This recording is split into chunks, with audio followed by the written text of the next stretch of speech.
kwanza mlango wa pili. Hilo neno la Mungu leo liko na wasa utazungumzia, kama utasikiliza, kama nazungumza maneno ninayozungumzia sana safari yetu ya imani ya kumwamini Yesu na kuikumbuka ile kazi ambayo Yesu amefanya pale msalabani. Hakuna aliyekuwa dhamani kuliko mtu mwingine, lakini sote tulipokutana na kazi ya Yesu msalabani, sisi leo ni mtu mmoja. Pia Yesu makofi. Sisi ni kanisa moja linaloenda mbinguni, watakatifu, wacha Mungu, watu ambao wana heshima zao, wana haki ya kupata baraka kutoka kwa Mungu wa wokovu wao. Sema amina.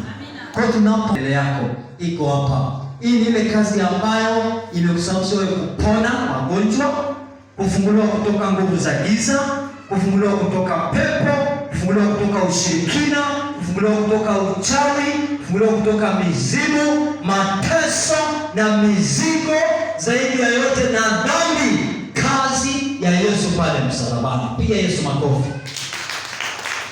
Jina la Bwana libarikiwe. Tunapofanya kazi hii ya leo basi ambayo iko mbele yako, tumekumbuka kazi ya msalaba ambayo imetufanya sisi leo tunapo bado ahadi ya kwenda mbinguni ni mpya hata asubuhi ya leo na mchana.